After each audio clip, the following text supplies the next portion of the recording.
Vous avez travaillé gratuitement pour Pokémon, Samsung abandonne un téléphone après 3 mois et la PlayStation 3 est une console rétro. Bienvenue dans le Buffer. Vous pensiez chasser des Pokémon, mais en fait, vous étiez en train de faire du bénévolat pour l'intelligence artificielle. Niantic, le créateur de Pokémon Go, vient d'annoncer un partenariat avec Coco Robotics pour guider des robots de livraison. Le problème, c'est que pour que les robots se retrouvent au centimètre près quand le GPS est difficile d'accès ou déficient, l'entreprise a utilisé, sans prévenir personne, plus de 30 milliards d'images capturées par les joueurs de Pokémon Go depuis 10 ans. Sous l'excuse de petits jeux et de recherche de terrain récompensés par des objets virtuels, les utilisateurs ont cartographié les parcs, les rues et les monuments de la Terre au complet en 3D et Niantic a créé une base de données colossale qui sert aujourd'hui à entraîner des algorithmes commerciaux. C'est un exemple clair et un peu gossant de la manière dont nos données personnelles, ramassées pour le divertissement, sont détournées des années plus tard à notre insu pour des profits privés. Et c'est un autre rappel que si vous ne payez pas pour un service, c'est qu'on est en train de faire de l'argent sur votre dos d'une manière ou d'une autre. On va traverser du côté de Samsung qui met déjà la hache dans l'aventure du Galaxy Z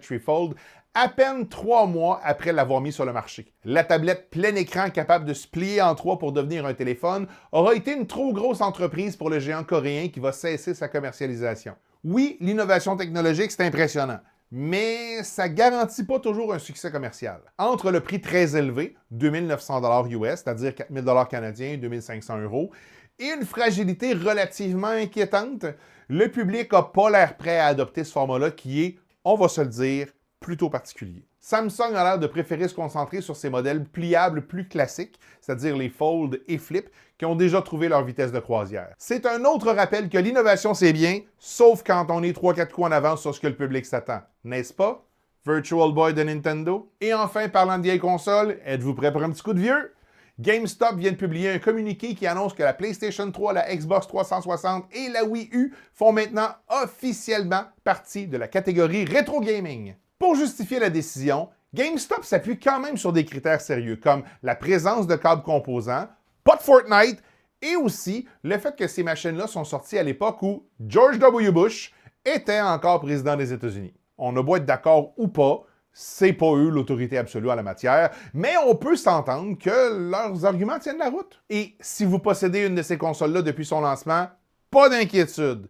GameStop vous rappelle que si vos machines sont vieilles, vous êtes quand même jeune. C'est tout pour le Buffer du 18 mars 2026. J'aimerais savoir en commentaire si vous êtes d'accord avec la décision de GameStop concernant les rétro-consoles. Et comme d'habitude, si vous avez appris quelque chose, aimez et partagez.